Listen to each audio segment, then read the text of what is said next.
E eu vou ser vou passando para falar um pouco de liderazgo e mantendo a cultura na pergunta, porque como falamos no início, não?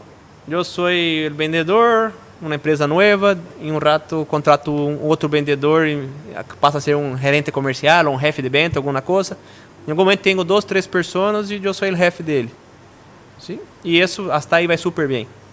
Então, e normalmente alguém empieza a ser líder em la prática. E vai acertando, se equivocando. E para mim foi exatamente dessa forma. E meu primeiro desafio grande realmente de liderazgo foi quando entre eu e os vendedores começou a ter alguém no meio. Né? E foi exatamente esse momento que comecei a perder cultura e também uma dificuldade muito grande de formar novos líderes. Esse é então, se paralelo acá, normalmente tenho um excelente contador. Quando ele necessita de analistas ou auxiliares contábeis, se empieza todo o problema, porque ele é muito bueno para ser e não consiga ser com que a gente hace. Ou então, se nas propriedades, normalmente, se você falar com ali em Brasília, aqui não é diferente, qual é o problema? É gente. Né? Então, nossos melhores clientes têm um bom gerente. Nossos melhores clientes ou têm um bom gerente ou o dueño vive na propriedade. Esses são nossos melhores clientes. Conseguem suplementar. Quando siembra, a semilha nasce, os medicamentos são ocupados corretamente, os índices de IATF são buenos, porque há gestão. E os piores clientes são quando não tem essa parte tática do dia a dia e é um problema, não? E isso passa em empresas, em todos os lugares.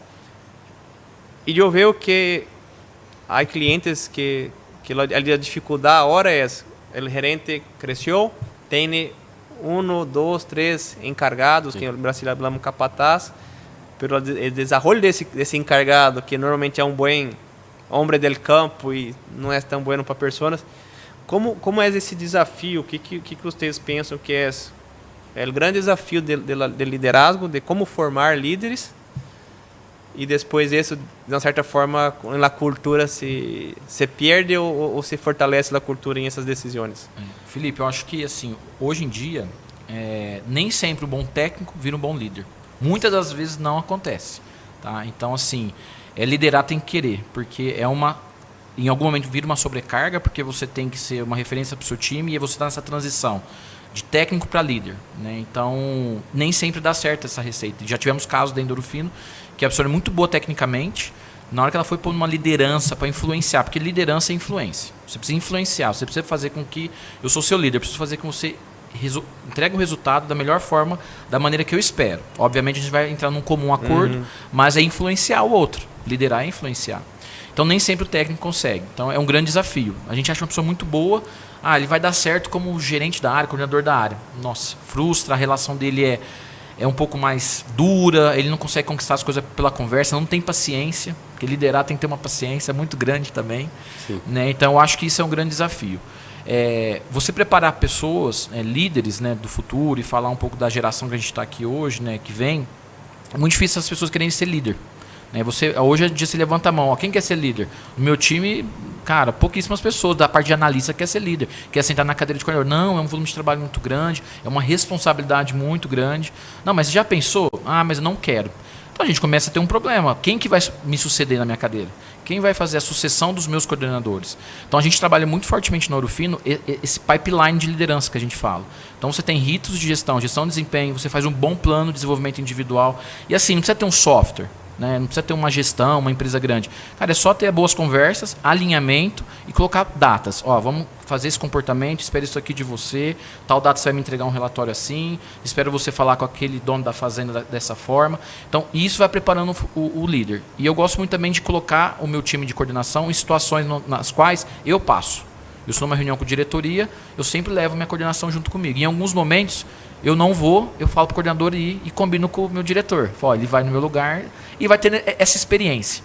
Tem que testar. Então, aí você vai corrigindo um comportamento, uma fala, você vai dando um feedback. Eu acho que o feedback é muito, muito importante. E a Ourofino também trabalha muito nisso. Cobra da liderança ter bons feedbacks, trazer à luz aquilo que você esperava do comportamento e não entregou. não só a parte técnica, né? Então, acho que essa evolução que a gente vem fazendo nos últimos anos da empresa vem preparando bons líderes. E o mais legal, né, Felipe, é ter pessoas também que possam estar em outras cadeiras. Recentemente, ano passado, em agosto, eu tinha um coordenador de tesouraria, tinha uma vontade de crescer dentro da Ouro Fino, ou até mesmo fora, ser gerente, ele era um coordenador, capacitar, tecnicamente o cara é muito bom, ajudou muito a mudar algumas coisas no financeiro durante os anos que ele ficou ali, foram 3 anos. E eu incentivei ele a participar de um processo seletivo para de supply, ser gerente de suprimentos, da parte de supply, de CNOP ali, na parte de produção. Ele falou, Rafa, eu não conheço nada. Cara, mas você tem comportamento. A cadeira exige comportamento. Estuda o que é a área, faz uma boa apresentação, um bom case, e ele foi contratado. Concorreu com candidatos externos que tinha o técnico, mas por que a Ouro Fino promoveu ele? Pelo comportamento. Porque precisava fazer o que o time colasse ali. O Felipe até sabe quando falando, que é o Fred, né? E é isso que a gente está tentando implementar na cultura. Quem sabe um dia eu posso ir para o comercial? Já falei que eu não parei ali no financeiro, no RH, não. Tenho um desejo de conhecer, gosto muito de lidar com o campo, com as pessoas. Acho que posso agregar muito valor pela experiência que eu tenho de Ouro Fino. Mas, sim, por que não? Eu acho que a gente não pode limitar a nossa carreira. Né? A gente não pode colocar uma trave e não falar assim, posso dar um passo a mais. Ora, esse tema de cambio de generação que você falou agora, do profissional do futuro, você não sente que estamos com falta de que a gente mais nova, você falou um pouco, não quer ser líder, não tem atitude de líder, querem enganar, querem todos os bônus de ser líder, mas não querem nenhum dos ônus de ser líder. Por que você crê que está com essa falta de liderazgo? Você contrata pessoas com uma expectativa grande e muitas vezes, quando você, em el dia a dia, você sente que essa pessoa não... Parece que falta gana, falta... não sei se é mentalidade, ganas... tem muito que é a questão da regeneração mesmo, sim, que são coisas bem comportamentais do entorno. Qual que é a tua visão dessa? Nós somos líderes aqui, os três, né? Sim. E a gente trabalha com pessoas de 35, 40, de 22, 23... eu acho que a juventude que está vindo, seja para trainee, para estagiário, ou um assistente ou analista, que está entrando agora recém-formado, é o tempo. Eu acho que isso tem alguns fatores que eu determino que é o problema. Porque o tempo, às vezes, o imediatismo em querer a informação rápida, crescer rápido. Não, numa conversa que eu tive com uma pessoa lá da Ouro Fino, eu estou há 20 anos aqui. Não vou esperar todo esse tempo para ser gerente, não. Concordo, eu acho que tem outros caminhos. Só que a nossa geração foi assim. Né? A gente vai construindo as coisas. Poderia ser chegar gerente mais rápido? Poderia, se eu tivesse pingado de emprego em emprego. Mas como eu acreditava na empresa, no propósito, que o Ouro Fino tinha de valor, eu só vou ficar aqui mais tempo. Sim. Mas eu tinha meus combinados, eu tinha as minhas entregas. Então, você vai fazer esses combinados hoje, o tempo, ele é um desafio para a gente, na liderança, em preparar essas pessoas. Porque nem sempre é no seu tempo. As coisas não acontecem no nosso tempo. Essa questão de imediatismo também é totalmente diferente em tua época para essa época. Sim. Hoje é muito dinâmico, a empresa cresce, a expansão. Então, assim, antes era muito chico, então assim, agora não, novo mercado, nova coisa, quem está aqui dentro é muito mais rápido. Eu já sei que há gente que saiu da empresa que necessitava de 2 anos mais, com super potencial. Pero para ganhar $500 a mais, cambiaram. E quando você mira hoje, era para ter um cargo de liderazgo aqui muito grande e quedou como gerente em outro lugar, e não vai crescer mais. Só acrescentando se você falar, Felipe, e eu acho que é uma questão de frustração. Muitos desses jovens, assim, eu vou para uma questão de salário, para uma posição, beleza. Eu trabalho só, pense na frustração. Hoje você está num ambiente, numa cultura que você gosta, você tem uma relação de confiança com a sua liderança, você é valorizado, é reconhecido. Você vai para um outro lugar, você tem que recomeçar isso. Uhum. Você pode estar 1 ou 2 anos ali, e às vezes o seu gestor ou o gestor do seu gestor, você não vai ter uma empatia de primeiro. E aí você vai se frustrar. Aí você deixa de ser um bom profissional, e aí você é desligado por causa disso. Já tive uma situação dessa, da pessoa pedir um desligamento, passou um tempo, me ligou.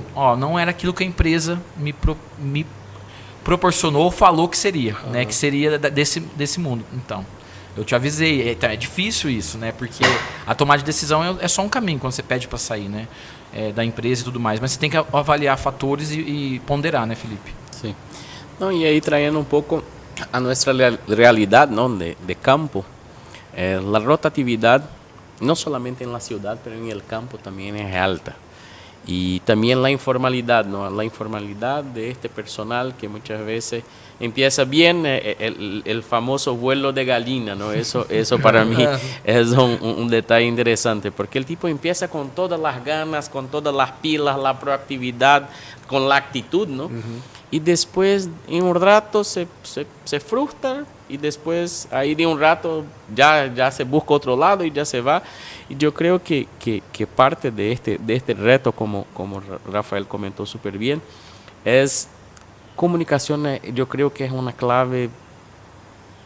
Yo no hablo de crear un floreo sobre situaciones, pero de ser claro. Oye, nosotros tenemos esta situación, no me gustó por eso.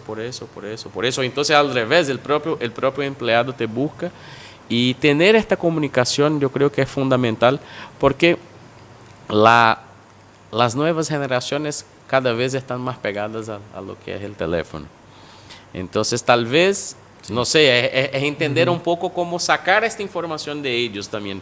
Porque tal vez no te va a decir de primera, pero no sé, tal vez por un mensaje te llega eso.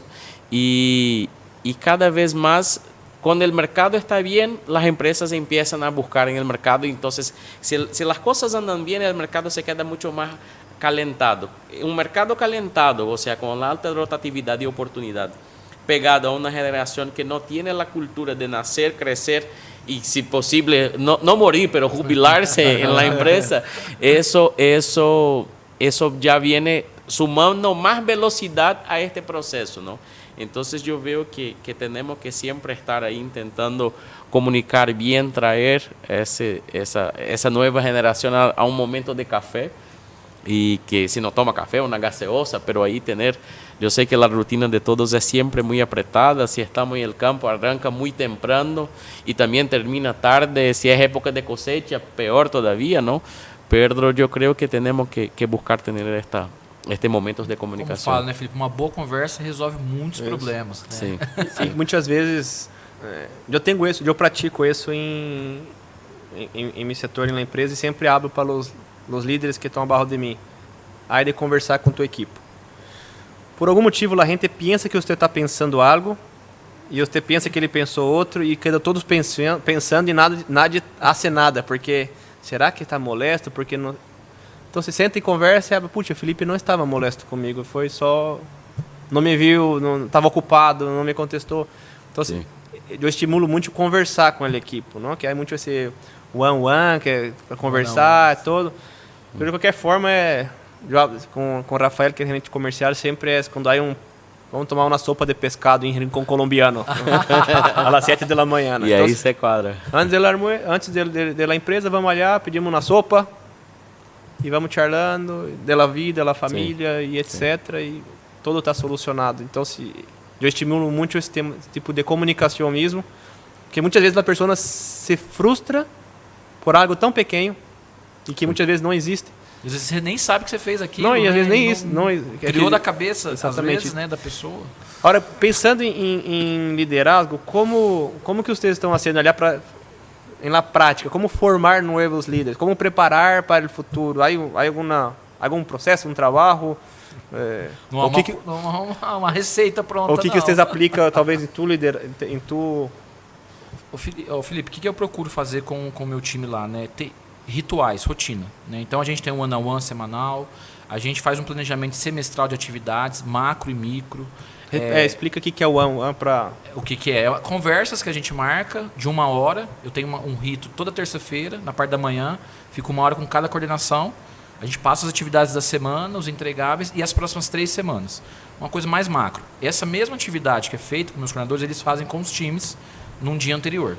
Então a gente consegue ter um mapeamento de tudo que está acontecendo na área, que é uma área grande, são 3 áreas que eu gerencio lá no Ourofino, que não tem correlação uma com a outra, né? São distintas. E eu preciso saber o que está acontecendo porque eu preciso reportar acima. E ter esse alinhamento é importante. Outro ritual que a gente tem, a cada trimestre, a gente reúne todo o time para mostrar para o time o que eles entregaram no trimestre, o que foram os principais entregas, o que eles impactaram no negócio da empresa, como estão as metas contratadas, porque o time tem meta lá de entrega, do dia a dia, e trazendo um pouco de contexto para o futuro próximo trimestre. E fazemos uma anual também para fechar o ano. Eu acho que são... O meu chefe fala de agenda, né? A gente precisa ter agenda com o time. Uma agenda assim, rituais, uma rotina, eles saberem qual que é o propósito da área. A gente define uma missão para a área. Eu defini uma missão. Qual que é a missão da área financeira da Ouro Fino? Qual que é a missão da área financeira da Ouro Fino? Promover negócio para Ouro Fino.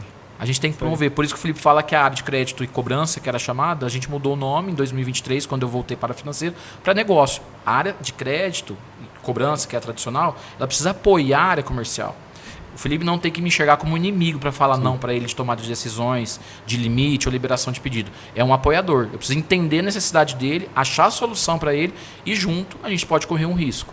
Né? E risco, todo risco é mitigado, avaliado.